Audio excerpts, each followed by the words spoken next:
Now, before we can learn about the different web design rules one by one, we need to start by talking about what web design actually is, why it's so important, and also why and how everyone can learn good web design. So, first of all, we need to distinguish between web design and web development. So basically, web designers are who create the overall look and feel of websites, while on the other hand, web developers are the ones who then implement the design using HTML, CSS, and JavaScript code. Now, back in the day, designers only designed using some web design program such as Sketch, Figma, or Photoshop. The developer would then take that design and implement it in code using some software such as VS Code, so that in the end, the website could be displayed for the user in a browser. However, nowadays there are also many designers who code and many developers who design. And so the goal of this section is to transform you to a developer who also designs, so that basically you can become a designer and a developer who can write and build and design websites only using code.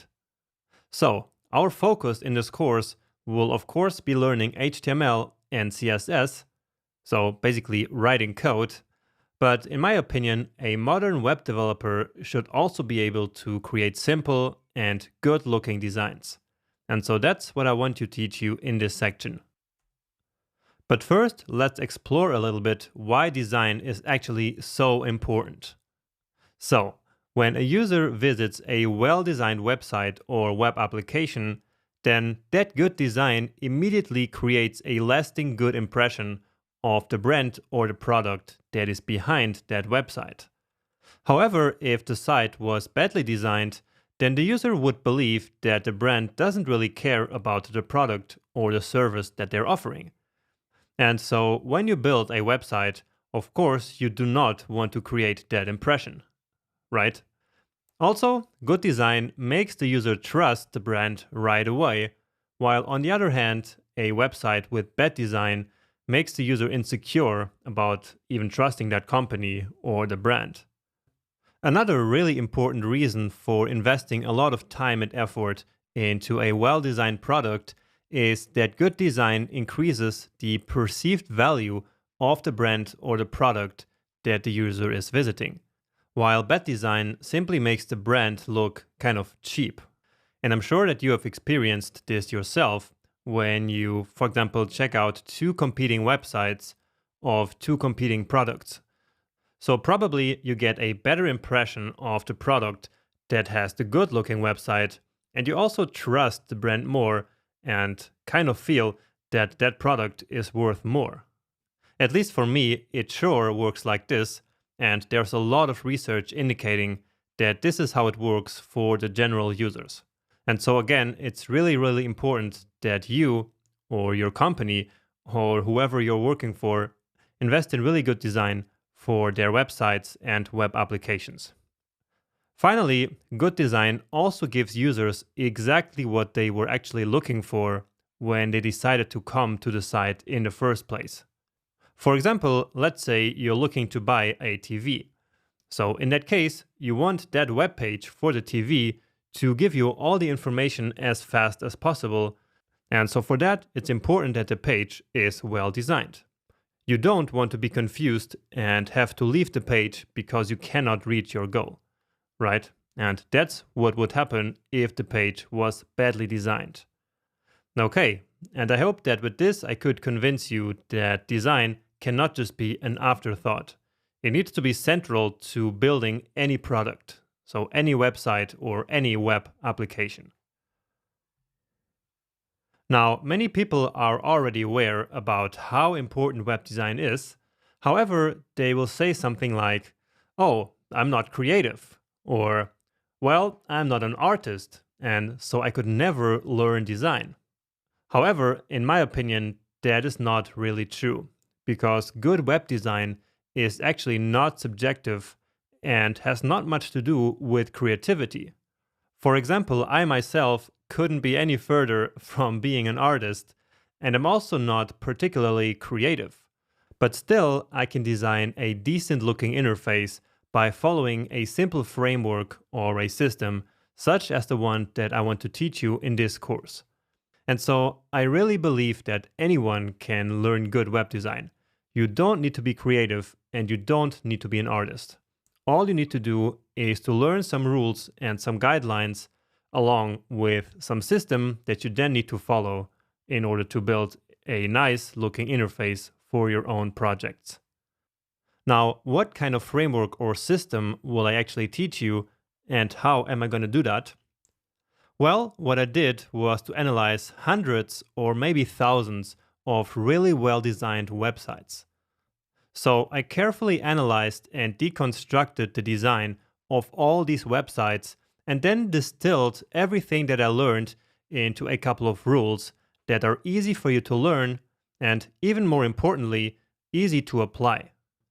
Now, these rules are divided into 9 different areas of web design, which I call the ingredients. And you will see what the ingredients are in a minute. But what matters is that there are many different rules for each of these ingredients, and once you have the rules, you will then be able to apply them to any website based on something that I call the website personality. But more about that also a bit later in this lecture. For now, let's take a look at what I call the ingredients of web design. So, web design ingredients probably sounded a bit abstract, and so let me now show you what I'm talking about in this well-designed website. So the first ingredient is typography, which is all about formatting and designing text. Then the next one is colors, which is another crucial part. And then we're going to talk about images and illustrations, which are another fundamental aspect that any website cannot miss. So there cannot be a website without images, and so there are rules about how we can actually use images in an effective way. Also, many modern websites have icons, and so we also need to talk about that, as well as about shadows and border radius. Now, border radius, which is basically the general roundness of the elements on a page, might seem a little bit insignificant, but actually it's not. So different border radius actually give a website completely different looks and feels. Next up, we will talk about white space and also to the very closely related topic that is visual hierarchy. Finally, we will also have a lecture on user experience and also about components and layouts. So basically, where we're going to learn how you can use different components and types of layouts to represent different kinds of information. And here we're going to have a lot of different examples and different types of components. And this lecture actually we're going to leave for the next section because this is a special kind of ingredient where there aren't really any rules. But it's still affected by the website personality, and so I'm listing that here as well. And speaking about the website personality, this is a concept that I came up with, and it will make it so that we will take the design decisions for each of these ingredients based on that website personality. Now, there is a whole lecture about website personalities at the end of this section, but for now, let's finish this lecture by getting an overview about each of the 7 different website personalities. The first personality is the serious or elegant personality, which we can use to convey luxury and elegance. And we do that by using thin serif typefaces, golden or pastel colors, and high big quality images. Next up, there is the minimalist or simple website personality. And this one focuses mainly on the important text content and uses small or medium-sized black text. Many times it uses some lines as well, and very few images and icons. And if they have icons, they are very small. Next, there is the plain or neutral personality, which is used many times in big and well-established corporations such as Microsoft or Adobe. And in this personality, the design gets out of the way by using neutral and small typefaces and a very structured layout. Then we have the bold or confident personality, which makes an impact by featuring big and bold typography together with bright and big color blocks like the ones you see here on this page. Now, personality number 5 is the opposite of this one, which is calm and peaceful. So this one is used many times for products and services that try to convey the idea that they care about the consumer.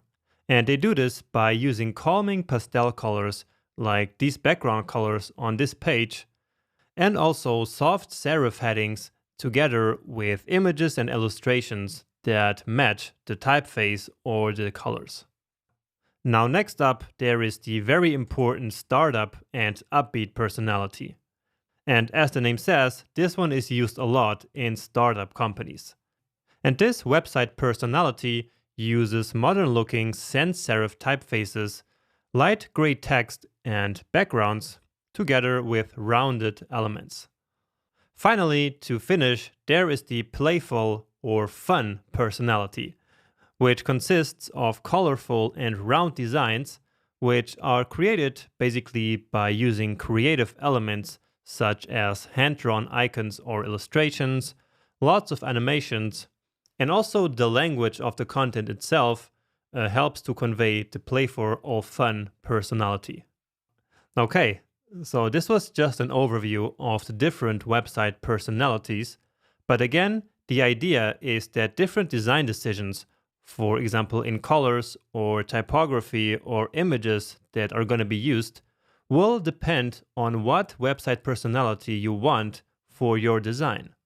Because as you hopefully got from this overview, different types of products or websites require completely different website personalities. So we will have to keep that in mind. But again, we will talk later about this. So for now, we want to study the rules for each of the design ingredients that we learned about earlier. And so let's now go do that in the next lecture, starting with typography.